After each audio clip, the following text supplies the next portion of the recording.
قوم سے جھوٹ۔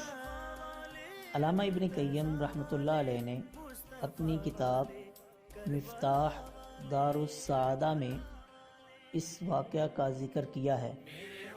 ایک دن علامہ ابن قیم ایک درخت کے نیچے بیٹھے ہوئے تھے کہ انہوں نے ایک چونٹی کو دیکھا جو ایک ٹڈی کے پر کے پاس آئی اور اس کو اٹھا کر لے جانے کی کوشش کی، مگر نہیں لی جا سکی۔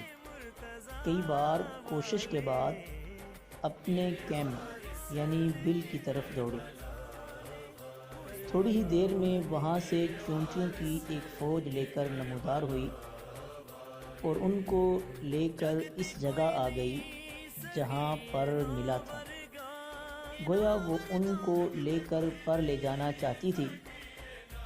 چونٹیوں کے اس جگہ پہنچنے سے پہلے ابن قیم نے وہ پر اٹھا لیا تو ان سب نے وہاں اس پر کو تلاش کیا، مگر نہ ملنے پر سب واپس چلے گئے، مگر ایک چونٹی وہیں رہی اور ڈھونڈنے لگی کہ شاید وہی چونٹی تھی۔ اس دوران ابن قیم نے وہ پر دوبارہ اس جگہ رکھ لیا، جبکہ اس چونٹی کو دوبارہ وہی پر مل گیا تو وہ ایک بار پھر دوڑ کر اپنے کیمپ میں چلی گئی۔ تو پہلے کے مقابلے میں زیادہ دیر بعد پہلے کے مقابلے میں کچھ کم چونٹیوں کو لے کر آئی۔ گویا زیادہ تر نے اس کی بات کا یقین نہیں کیا۔ اس بار بھی جب وہ ان کو لے کر اس جگہ کے قریب پہنچی تو علامہ نے وہ پر پھر اٹھا لیا اور سب نے اس کو دوبارہ کافی دیر تک تلاش کیا، مگر نہ ملنے پر سب واپس چلے گئے اور حسب سابق ایک ہی چونٹی وہاں اس پر کو ڈھونڈتی رہی۔ اس دوران علامہ نے ایک بار پھر وہی پر اس جگہ رکھ دیا تو اسی چونٹی نے اس کو ڈھونڈ لیا اور اپنے کیمپ کی طرف ایک بار پھر دوڑ کر گئی، مگر اس بار کافی دیر بعد صرف 7 چونٹیوں کو لے کر آئی۔ تب ابن قیم نے اس پر کو پھر اٹھا لیا اور چونٹیوں نے کافی دیر تک پر کو تلاش کیا اور نہ ملنے پر غصے سے اس چونٹی پر حملہ آور ہوئے اور اس کے ٹکڑے ٹکڑے کر کے رکھ دیے۔ وہ جھوٹ بولنے پر اس سے ناراض ہو گئے تھے۔ تب ابن قیم نے وہ پر ان چونٹیوں کے درمیان رکھ دیا۔ جو ہی ان کو پر ملا، سارے پھر اس مردہ چونٹی کے پاس جمع ہو گئے۔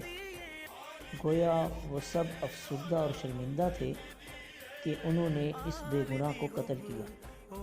ابن قیم کہتا ہے کہ یہ سب کچھ دیکھ کر مجھے بہت افسوس ہوا اور میں نے جا کر یہ واقعہ ابو العباس ابن تیمیہ رحمۃ اللہ علیہ کو بتایا۔ انہوں نے کہا، اللہ تجھے معاف کرے، ایسا کیوں کیا؟ دوبارہ کبھی ایسا مت کرنا۔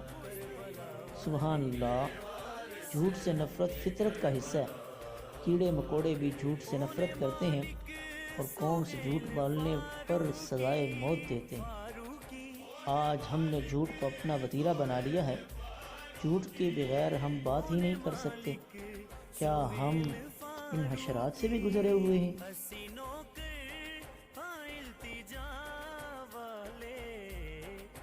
نے اس کو دوبارہ کافی دیر تک تلاش کیا، مگر نہ ملنے پر سب واپس چلے گئے اور حسب سابق ایک ہی چونٹی وہاں اس پر کو ڈھونڈتی رہی۔ اس دوران علامہ نے ایک بار پھر وہی پر اس جگہ رکھ دیا تو اسی چونٹی نے اس کو ڈھونڈ لیا اور اپنے کیمپ کی طرف ایک بار پھر دوڑ کر گئی، مگر اس بار کافی دیر بعد صرف 7 چونٹیوں کو لے کر آئی۔ تب ابن قیم نے اس پر کو پھر اٹھا لیا اور چونٹیوں نے کافی دیر تک پر کو تلاش کیا اور نہ ملنے پر غصے سے اس چونٹی پر حملہ آور ہوئے اور اس کے ٹکڑے ٹکڑے کر کے رکھ دیے۔ وہ جھوٹ بولنے پر اس سے ناراض ہو گئے تھے۔ تب ابن قیم نے وہ پر ان چونٹیوں کے درمیان رکھ دیا۔ جو ہی ان کو پر ملا، سارے پھر اس مردہ چونٹی کے پاس جمع ہو گئے۔ گویا وہ سب افسردہ اور شرمندہ تھے کہ انہوں نے اس بے گناہ کو قتل کیا۔ ابن قیم کہتا ہے کہ یہ سب کچھ دیکھ کر مجھے بہت افسوس ہوا، اور میں نے جا کر یہ واقعہ ابو العباس ابن تیمیہ رحمۃ اللہ علیہ کو بتایا۔ انہوں نے کہا اللہ تجھے معاف کرے، ایسا کیوں کیا؟ دوبارہ کبھی ایسا مت کرنا۔ سبحان اللہ، جھوٹ سے نفرت فطرت کا حصہ ہے۔ کیڑے مکوڑے بھی جھوٹ سے نفرت کرتے ہیں اور قوم سے جھوٹ بولنے پر سزائے موت دیتے ہیں۔ آج ہم نے جھوٹ کو اپنا وتیرہ بنا لیا ہے۔ جھوٹ کے بغیر ہم بات ہی نہیں کر سکتے۔ کیا ہم ان حشرات سے بھی گزرے ہوئے ہیں؟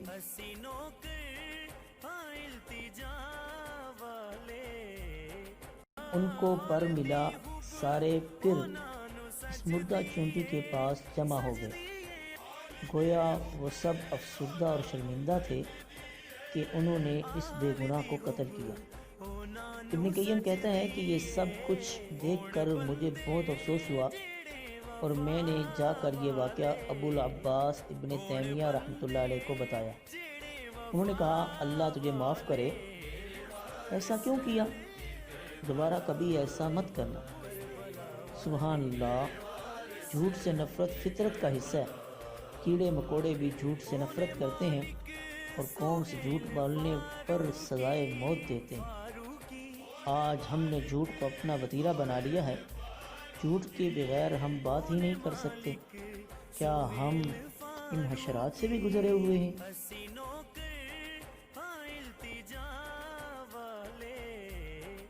دوبارہ کبھی ایسا مت کرنا۔ سبحان اللہ، جھوٹ سے نفرت فطرت کا حصہ ہے۔ کیڑے مکوڑے بھی جھوٹ سے نفرت کرتے ہیں اور قوم سے جھوٹ بولنے پر سزائے موت دیتے ہیں۔ آج ہم نے جھوٹ کو اپنا وتیرہ بنا لیا ہے۔ جھوٹ کے بغیر ہم بات ہی نہیں کر سکتے۔ کیا ہم ان حشرات سے بھی گزرے ہوئے ہیں؟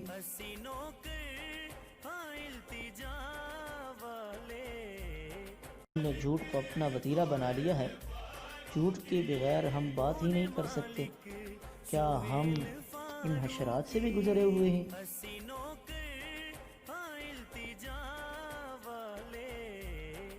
حشرات سے بھی گزرے ہوئے ہیں۔